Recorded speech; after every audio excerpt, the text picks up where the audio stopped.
Hello, entre et installe-toi, bienvenue au Café du Market. Je suis Axel Kaetka, freelance en inbound marketing B2B et on est ici entre nous. Alors prends le temps d'une petite pause et débrief avec nous les méthodes de base comme les dernières tendances en marketing en compagnie des meilleurs experts du sujet. Inbound marketing, demand gen, création de contenu, branding, SEO, tout va y passer pour que tu puisses reproduire chez toi ce qui marche le mieux pour les autres. Si le podcast te plaît, n'hésite pas à le partager à tes collègues en me taguant sur LinkedIn ou en laissant 5 étoiles sur Apple Podcast ou Spotify. Et maintenant, détends-toi, prends ta boisson préférée et surtout, si tu entends des discussions intéressantes, serre-toi, c'est offert par la maison. Pour ce podcast, j'ai l'honneur d'être soutenu par ma solution de marketing automation préférée, Sepleady. Si je t'en parle, c'est parce que je l'ai utilisé à titre pro et que j'en ai été pleinement satisfait. On le sait, quand on fait du marketing automation, ce qui est compliqué, c'est d'entretenir constamment des workflows de nurturing et de les mettre à jour avec nos nouveaux contenus. Là où Pleddy est très fort, c'est qu'ils ont développé une campagne intelligente qui est capable de pousser automatiquement le bon contenu au bon moment à la bonne personne, en fonction de ses centres d'intérêt et du stade de maturité du lead. Ce qui ne gâche rien, c'est qu'ils ont une équipe au top avec un service CSM dédié qui est là pour t'aider à mener à bien ton projet. Mais assez parlé, passons à l'épisode. Bonjour à toutes et à tous et bienvenue au Café du Market. Aujourd'hui, on va parler des événements physiques. C'est sûr, c'est un sujet qui a pris un coup après la crise sanitaire avec le développement des webinars, des canaux digitaux. Les événements physiques ont vu leur rythme ralentir, surtout pour une question de coût d'ailleurs ou de ROI qui, comparé au digital, est parfois difficile à justifier. Pourtant, ça reste un levier qui peut être intéressant, et pour parler de ce sujet, je suis avec Tiffaine Ramaré, qui est CMO de Jeudi Merci. Bonjour Tiffaine. Bonjour Axel, merci pour l'invitation.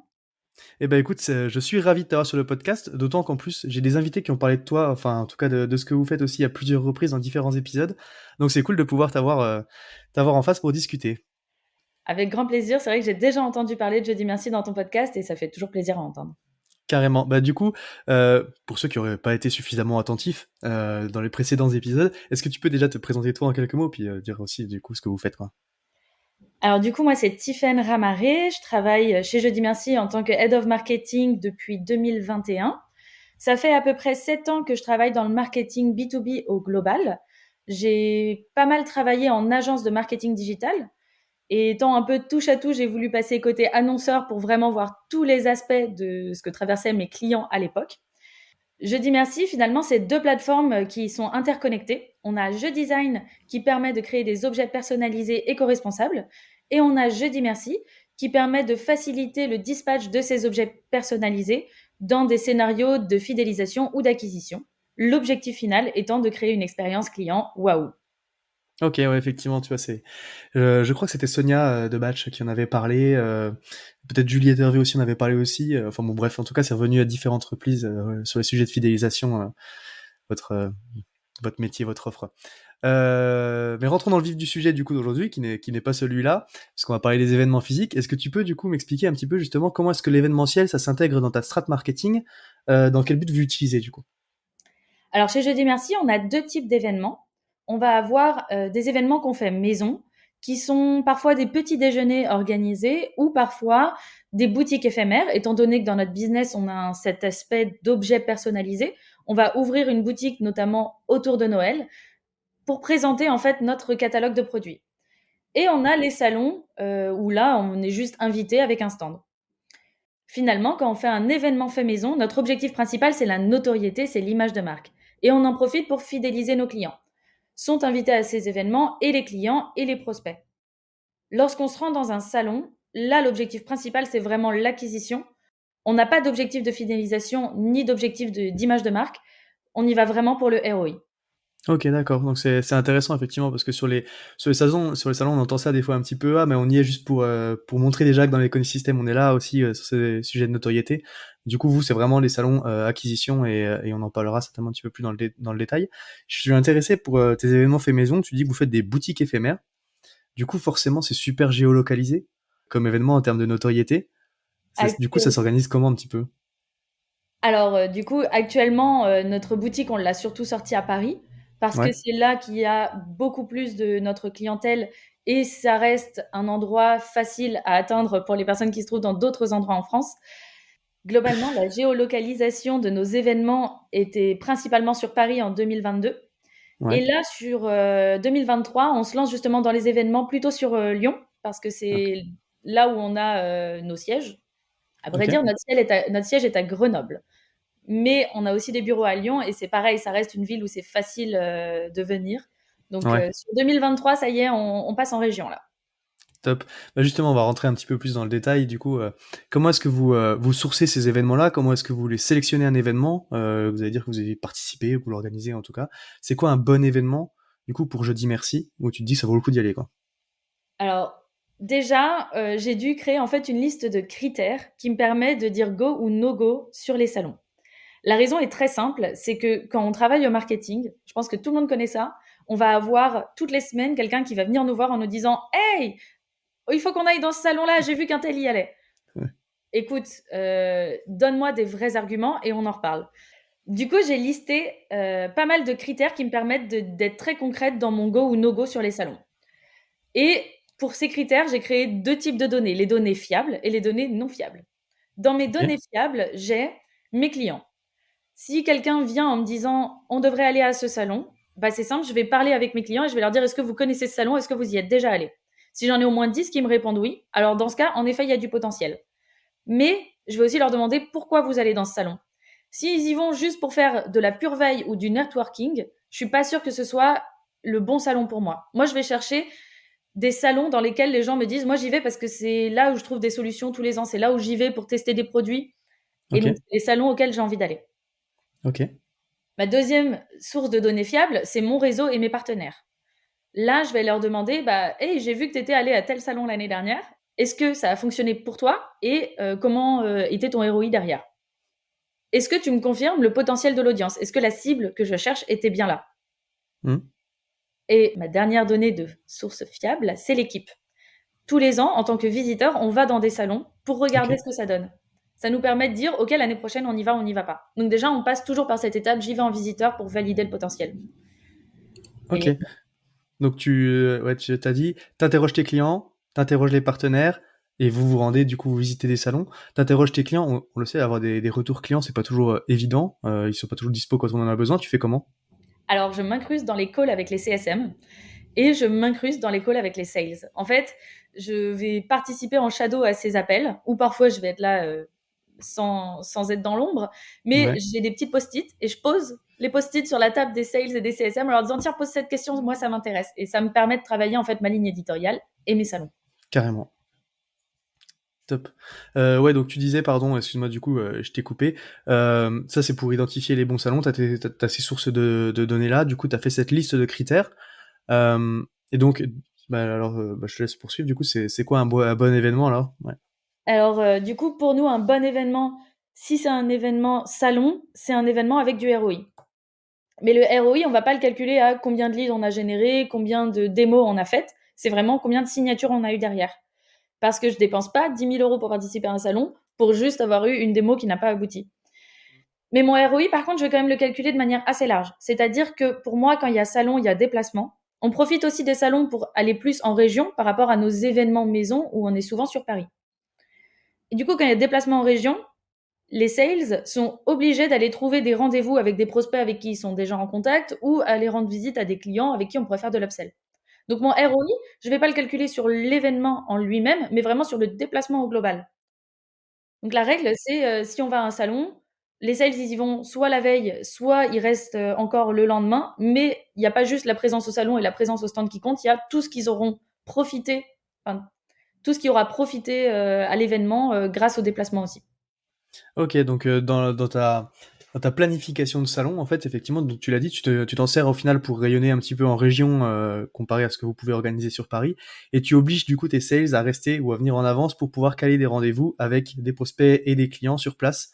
Bah, comme tu l'as dit, c'est une façon de maximiser aussi le retour sur le déplacement, quoi, au final. Exactement.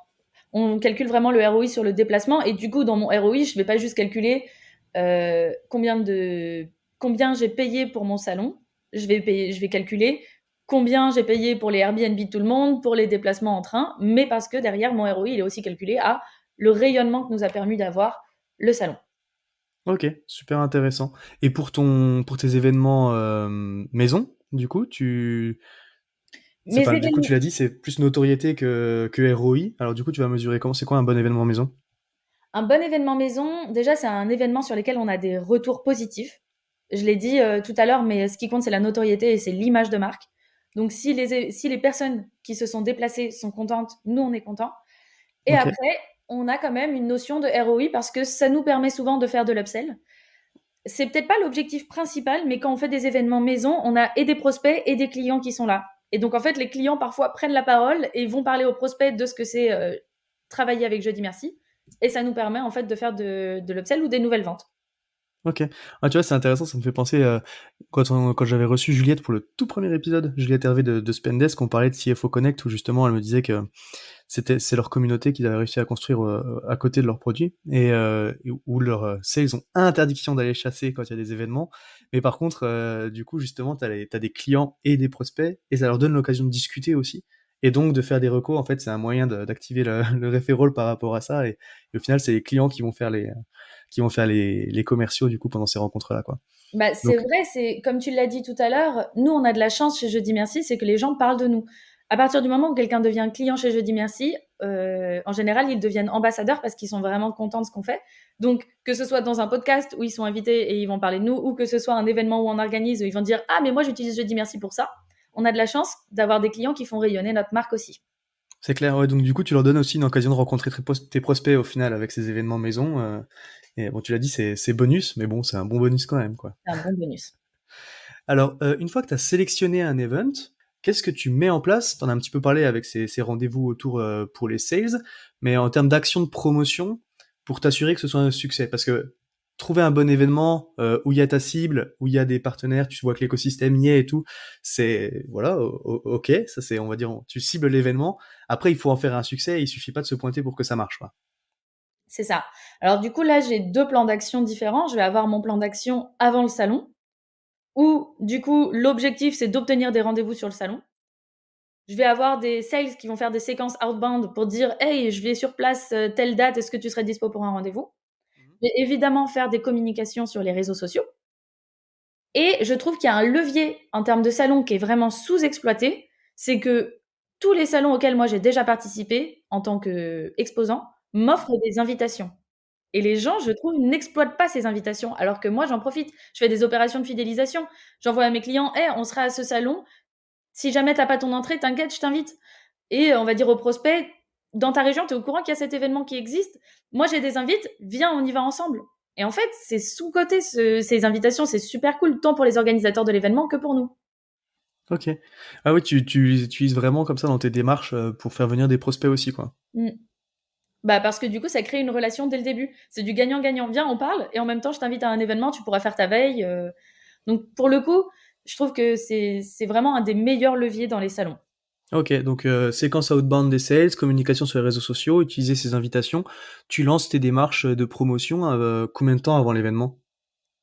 Ça dépend vraiment des événements. Très sincèrement, ça dépend à quel point je m'y suis prise à l'avance. Il y a des fois où je suis un peu last minute, où je me dis ah cet événement il a l'air cool, j'appelle les orgas, ouais il reste une place, bim j'y vais. Ouais, Et il y a des fois où j'ai vraiment eu le temps d'anticiper. Et dans ce cas, on va dire que les prises de rendez-vous par rapport aux sales, déjà ça se prend au moins un mois à l'avance. ouais, Histoire de prévenir le déplacement. Comme ça, derrière, eux, ils savent, OK, j'arrive un jour avant, j'arrive un jour après. Rien qu'en termes de logistique, il faut qu'on se ouais. lance en avance. Mais ouais, globalement, la communication, en général, je vais la faire un mois en avant, un mois en avance. Et la partie réseaux sociaux, je vais plutôt la faire 2 semaines et une semaine avant. Je vais pas non plus trop anticiper. Ok, d'accord. Et donc ok, outbound, communication réseaux sociaux, email d'invitation. Et donc après, tout ça, du coup, il y a... maintenant on est au salon. Qu'est-ce que vous faites quand vous êtes sur place? Parce que du coup, c'est difficile de sortir du lot. Il faut pouvoir aussi animer tout ça. Alors, on a deux leviers activés pendant qu'on est sur le salon. Le premier, c'est un gros objectif, je me démarque. Et l'objectif je me démarque, il passe par arrêtons de faire des énormes stands qui font notre discours commercial, parce que pour ça, on a des commerciaux.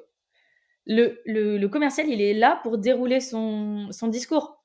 Mhm. Si jamais j'ai tout dit dans mes kakémonos, si jamais j'ai tout dit dans mes flyers, il y a peu de chances que les gens s'arrêtent. Alors que si je mets des phrases intrigantes, et nous, on s'appelle Jeudi Merci, vous savez très bien qu'on est dans le jeu de mots, Mhm. et ben on va juste faire des phrases d'appel pour que les gens s'arrêtent sur le stand et qu'ils aient envie en fait de venir nous parler, de créer cette intrigue.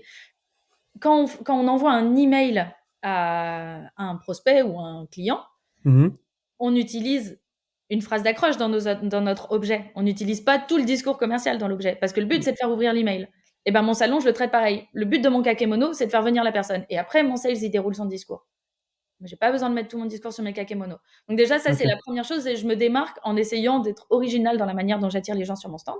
Ok. Et ensuite, je l'anime avec des petites... alors, soit j'essaye de le faire venir en lui disant, voilà, j'ai une étude que j'ai réalisée, tu peux l'avoir en physique. En... Alors après, nous, on fait du physique. Donc évidemment, on va proposer aux gens de télécharger un formulaire et ils recevront le livre blanc en physique chez eux plus tard. Ok. Et super cool pour ça, c'est que au lieu de faire une relance 2 jours après le salon par email en disant hey, salut, on s'est croisés sur mon stand, eh ben, je vais Mhm. attendre d'avoir la notification le livre blanc a bien été livré à la personne et je vais la rappeler en disant alors, tu l'as reçu le livre blanc, il était cool ou il était pas cool. Et du coup, ça permet de faire des relances aussi post-salon qui sont carrément plus intéressantes. Et après, je vais faire des petites animations plus premium grâce à des goodies en disant bah voilà, si tu viens sur mon stand, oui, tu auras un stylo. Si la personne, on voit qu'elle était qualifiée sur le stand et qu'on a vraiment eu un bel échange avec elle, dans ce cas, on va lui faire un goodies premium. Et selon l'univers du salon, bah, on va axer le goodies là-dessus. Nous, on fait du marketing. Du coup, en goodies premium, on va essayer de trouver des choses assez fun qui vont faire qui vont parler à notre cible. Et notre cible, elle est fun. Je trouve que les marketeurs sont des gens fun. Du Ok. coup, je sais pas si c'est un canard, je dis merci, un bonnet, je dis merci, des chaussettes, je dis merci, c'est pas très grave au final que ce soit un goodies utile parce que le but c'est juste que la personne se rappelle de toi après. Mais c'est le goodies un peu premium que t'auras pas si tu parles pas avec nous. Ok. Ouais, donc tu utilises ton stand effectivement comme une phrase d'accroche. C'est ce que tu dis. Au final, l'intérêt, c'est pas d'étaler ton discours commercial, mais c'est d'attirer l'attention, que juste les gens s'arrêtent, quoi. Et après, du coup, t'as les commerciaux qui sont là pour dérouler le pitch et la petite récompense si t'as accepté de l'écouter, quoi. Exactement. Bah, parce que finalement, dans une stratégie de goodies, le but c'est que même le goodies il soit Hmm. héroïste. Donc moi je refuse un petit peu d'offrir des cadeaux à n'importe qui. Enfin, les salons c'est aussi un endroit où il y a beaucoup de rapaces. C'est Soyons honnêtes. clair. Et ben Ouais, moi je vais pas offrir mes plus beaux cadeaux à des gens qui sont juste là pour repartir avec un stylo gratuit. ça marche. Ouais, mais non, mais c'est clair, c'est clair. Et en termes de follow-up, du coup, post-salon, tu m'as dit, donc, par exemple, effectivement, vous avez prévu cette opération livre blanc où tu vas récupérer, du coup, les informations, tu vas, du coup, le délivrer en physique. Vous avez, voilà, t'as des trucs qui sont un petit peu processés. Bah, je dois t'avouer qu'on utilise Jeudi Merci pour le faire, du coup. En gros, ce qu'on fait, c'est qu'on propose un QR code où on dit à la personne, bah, remplis ça et tu recevras le livre blanc. Donc déjà, Ouais. on en a parlé avant et on a pu un peu lancer le sujet. La personne va scanner son QR code, va recevoir son livre blanc. Mhm. Donc pour information, si je peux te donner des chiffres, sur notre dernier salon, on a eu à peu près 50% des gens qui sont passés sur le stand qui ont scanné le QR code. Ok. Et derrière, donc 50% de ces, enfin 100% de ces personnes ont reçu le livre blanc. Parce que Ouais. dans le QR code, en fait, il y a un chatbot qui fait qu'elle nous donne l'adresse à laquelle elles ont envie d'être livrées. Ok. Et derrière, du coup, ces personnes qui ont scanné le QR code, on les fait pas rentrer dans une séquence de type content de t'avoir vu sur le salon hier.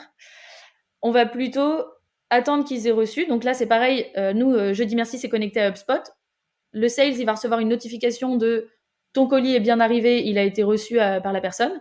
Du coup, le Mhm. sales va décrocher et dire alors, du coup, t'en as pensé quoi Du livre blanc, ouais. qu'as-tu pensé du livre blanc? Et du coup, là-dessus, donc sur les 100% de réception, je crois qu'on a eu 50% de rendez-vous pour, si je me trompe pas, on était à 38% de signature. Ouais, c'est énorme. Donc là, ROI ultra positif, Tiffen contente. Et c'est une belle conclusion, quand même. Non, mais c'est effectivement, comme tu le dis, c'est une séquence qui marche bien, du coup, parce que les taux, ils sont super intéressants, quoi.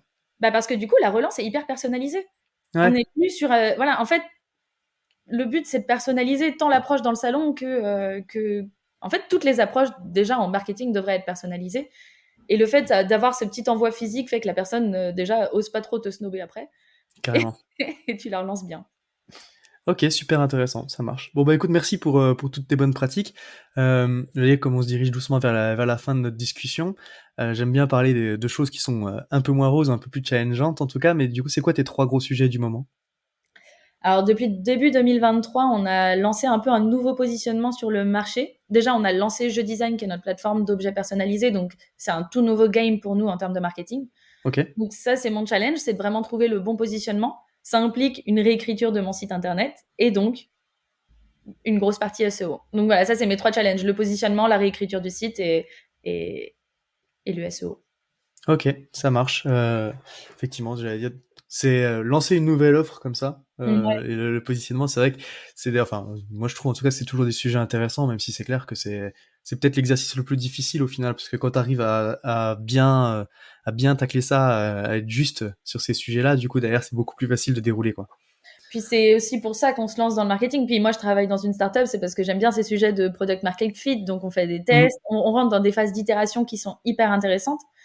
Et on repasse dans un marketing un petit peu scolaire, mais qui est cool au final. Moi, j'ai adoré mes études en marketing. Ouais, c'est clair. Non, mais en fait, on le néglige souvent, tu vois, je trouve, moi, parce qu'on parle beaucoup, on entend beaucoup parler.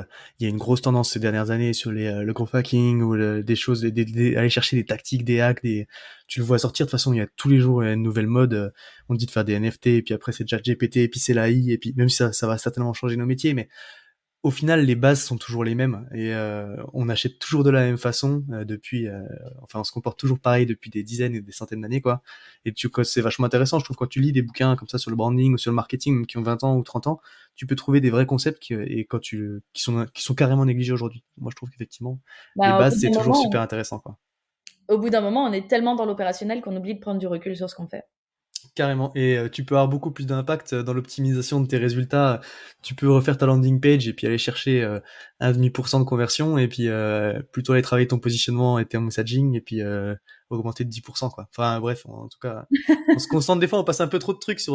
tu vois, c'est bah, pour le coup, le héroïde du travail que tu peux consacrer sur des petites optimisations comparé à du gros travail sur les bases. Ça peut quand même tout changer, quoi. Absolument. Top, bah écoute, merci encore pour tout ça. Si tu devais résumer notre échange, du coup, c'est quoi le conseil que tu retiendrais de ce qu'on s'est dit justement par rapport à cette participation à des événements? Alors la première, c'est de vraiment aller chercher les bonnes données pour valider un événement. Vraiment fixer des critères qui font que vous allez pouvoir justifier en 2-2 à n'importe quelle personne qui vous propose un salon pourquoi vous y allez, pourquoi vous y allez pas. Mhm. Et la deuxième, c'est personnaliser vos approches. Travailler un salon comme vous travailleriez un email. Avec votre stand, c'est votre objet. Et le contenu de l'email, c'est vos commerciaux. Ok, c'est top. Bah, c'est vrai que tu vois, enfin pour le coup, on en revient, mais combien tu vois de stands où c'est toute la plaquette commerciale qui est sur les murs, quoi. Et au C'est final, c'est ce que tu dis, c'est bien comprendre à quoi ça sert, quoi. Mais il y a un aspect où, au final, les gens réutilisent le même stand à chaque fois qu'ils vont à un salon, Mm, alors que nous, les salons qu'on fait, la cible n'est pas toujours la même. Du coup, je préfère produire 1 ou 2 kakémonos par salon plutôt que de mettre je sais pas combien dans un même stand, alors qui est hyper canon peut-être, mais mm. pas personnalisé à l'audience et au salon auquel je me rends. Ouais, super intéressant. Top. Bah écoute, encore une fois, merci pour tout ça, Tiffaine. Si jamais il y a des petites questions pour toi, on peut te retrouver sur Sur LinkedIn. LinkedIn, Ouais. J'ai très effectivement active sur LinkedIn. les marketeurs, ce sont des gens fun, mais ils sont aussi quand même très présents sur sur LinkedIn. Ouais, Ça merci marche. beaucoup Axel pour l'invitation, c'était un plaisir d'échanger avec toi en tout cas. Carrément. Mais écoute, maintenant, il nous reste à te souhaiter une bonne journée et puis je te dis à bientôt. À bientôt. Salut. À tous ceux qui ont tenu jusqu'ici, déjà merci beaucoup. Et j'imagine que le sujet vous a plu. Donc n'hésitez pas à envoyer de bonnes ondes à notre invité. Pour ceux qui le souhaitent, le meilleur moyen de soutenir le podcast, ça reste d'en parler autour de vous et de laisser 5 étoiles sur ta plateforme d'écoute préférée. Je compte sur toi. Dans tous les cas, à bientôt pour un prochain rendez-vous au Café du Market.